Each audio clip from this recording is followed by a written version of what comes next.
தென்காசி மாவட்டத்துக்கு இன்னும் என்ன செய்யணும் என்ற எண்ணத்தோட விளைவா இந்த புதிய அறிவிப்புகளை ஒரு 10 புதிய அறிவிப்புகளை நான் வெளியிட விரும்புகிறேன்.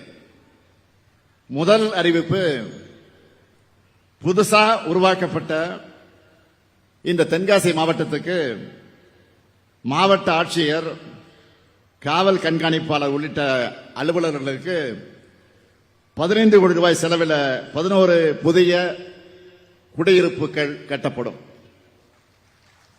இரண்டாவது அறிவிப்பு, சங்கரன்கோயில், மேலநிலைத நல்லூர் பகுதியில் இருக்கக்கூடிய பெண்களுக்கு அதிக வேலைவாய்ப்பு அளிக்கக்கூடிய குருக்கல்பட்டி சிப்காட் திட்டத்தின் நீர் தேவைகளை நிறைவு செய்ய 52 கோடி ரூபாய் மதிப்பீட்டில் புதிய குடிநீர் திட்டம் செயல்படுத்தப்படும்.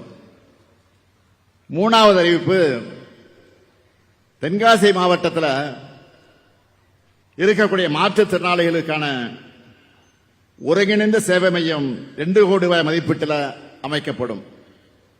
நாலாவது அறிவிப்பு, கடையம் ஊராட்சி ஒன்றியத்துக்கு 6 கோடி ரூபாய் செலவில் புதிய கட்டடம் கட்டப்படும். அஞ்சாவது அறிவிப்பு, சிவகிரி, கடையநல்லூர், சங்கரன்கோயில் மற்றும் திருவேங்கட வட்டங்கள் இருக்கக்கூடிய விவசாயிகளுக்கு பயனளிக்கக்கூடிய வகையில் இந்த பகுதியில் இருக்கக்கூடிய பல்வேறு முக்கிய கண்மாய்கள் 12 கோடி ரூபாய் செலவில் சீரமைக்கப்படும். ஆறாவது அறிவிப்பு, தென்காசி வட்டம் சிவசைலம் கிராமத்தில் இருக்கக்கூடிய கடனா அணை 4 கோடி ரூபாய் செலவில் சீரமைக்கப்படும். ஏழாவது அறிவிப்பு, கடையநல்லூர் வட்டத்தில் இருக்க வரட்டாறு பாசன அமைப்பின் கீழ் உள்ள அணைக்கட்டுகள் மற்றும் குளங்கள் 4 கோடி ரூபாய் செலவில் மேம்படுத்தப்படும். எட்டாவது அறிவிப்பு, செங்கோட்டை வட்டத்தில் அடவி நயனார் கோயில் அணை திட்டத்தின் கீழ் உள்ள அணைக்கட்டுகள், கால்வாய்கள் மற்றும் குளங்கள் 5 கோடி ரூபாய் செலவில் சீரமைக்கப்படும்.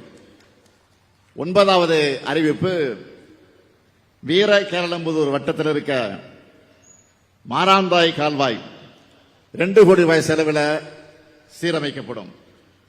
10வது அறிவிப்பு, ஆலங்குளத்தில் இருக்கக்கூடிய அரசு மகளிர் கலை மற்றும் அறிவியல் கல்லூரிக்கு 1 கோடி ரூபாய் செலவில் குடிநீர் மற்றும் பிற வசதிகள் செய்து தரப்படும். இந்த 10 முத்தான அறிவிப்புகளும் உங்களுக்கு மகிழ்ச்சியை தரும் என்று நான் நம்புகிறேன்.